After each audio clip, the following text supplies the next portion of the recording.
Hello friends, तो स्वागत है आपका मेरे एक नए वीडियो में। आई होप आप अच्छे होंगे और स्वस्थ होंगे। क्या कभी आपको ऐसा लगा कि अचानक दिल बहुत तेज धड़कने लगा, हाथ कांपने सा लगा, सांस रुक सी गई है और ऐसा लग रहा है कि अब बहुत कुछ बुरा होने वाला है, अब तो जान ही जाने वाली है। आपके साथ ऐसा हुआ? बताइएगा ज़रूर कमेंट में। मेरे साथ ऐसा हुआ है और शुरू में मुझे बिल्कुल समझ ही नहीं आया कि ये हो क्या रहा है।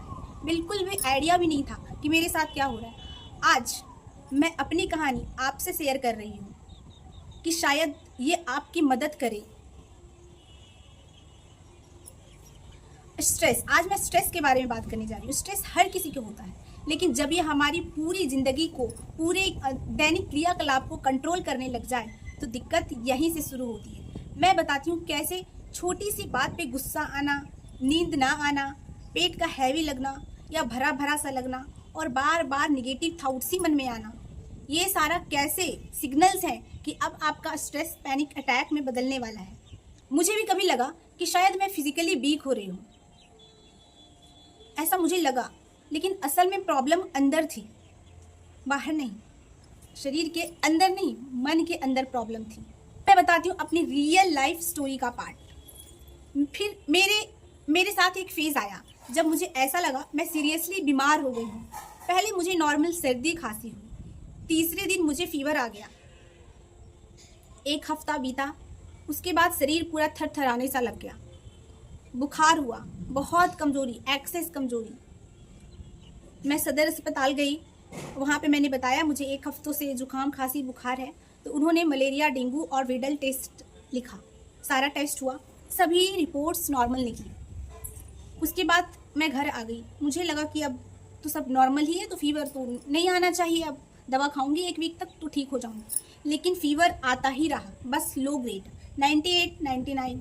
डॉक्टर्स कहते थे, मैं डॉक्टर के पास जाती थी, फीवर रहता था तो मुझे एडमिट कर लीजिए, बहुत कमजोरी वीकनेस आ रहा है।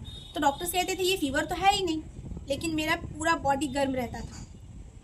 तो एक बार फ्रेंड्स मैं हॉस्पिटल गई, मैंने रिक्वेस्ट किया डॉक्टर से कि मुझे एडमिट कीजिए, तो उन्होंने एडमिट किया और फिर एडमिट करके मतलब थर्मामीटर में जब चेक किया तो फीवर 98 था, और लेकिन मेरा बॉडी पूरा गर्म था।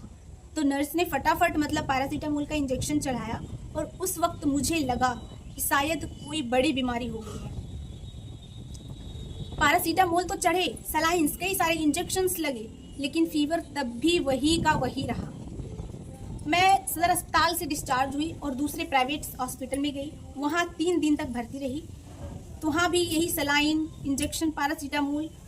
3 दिन बाद घर आई, मुझे लगा अब ठीक हो जाऊंगी, फिर वही थरथराहट, वही फीवर। मुझे समझ नहीं आ रहा था। डिस्चार्ज के वक्त बस यही कहा गया ये कमजोरी है, फीवर नहीं, 98 कोई फीवर नहीं होता। और असल में फ्रेंड्स 98 फीवर नहीं होता है।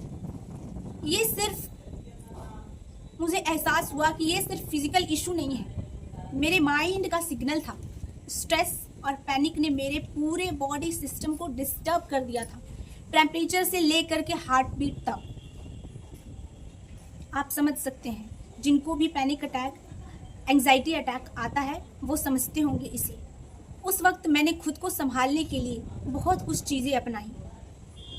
मेरे मन में आया कि ऐसा हो क्यों रहा है, इतना बॉटल विटामिन का, मल्टीविटामिन का बॉटल चढ़ाई जा रही है, फिर भी मेरा फीवर जा क्यों नहीं रहा है। फिर मैंने सोचा, मुझे लगा मुझे साइकेट्रिक से दिखाना चाहिए। तब मैं साइकेट्रिक के पास गई, उन्होंने कुछ दवा सजेस्ट किया और उसके साथ मैंने खुद को संभालने के लिए कुछ चीज़ें अपनाई, क्योंकि दवा पे डिपेंडेंट नहीं रह सकते फ्रेंड्स पूरी तरह से। उसका हैबिट लग जाता है, आदत लग जाता है और कई सारे साइड इफेक्ट होते हैं उसके। सबसे पहले मैंने ब्रीदिंग एक्सरसाइज शुरू की। जब भी पैनिक फील होता था तो 4 सेकेंड इनहेल, 4 सेकेंड होल्ड, फिर 6 सेकेंड एक्सहेल करती थी, और सच में ये मैजिक की तरह काम करता है। फिर मैंने लिखना शुरू किया, जो भी मेरे मन में आता था, नाप शनाप कुछ भी आ जाता है मन में, बहुत नेगेटिविटी आता था, उसको मैंने लिखना शुरू किया।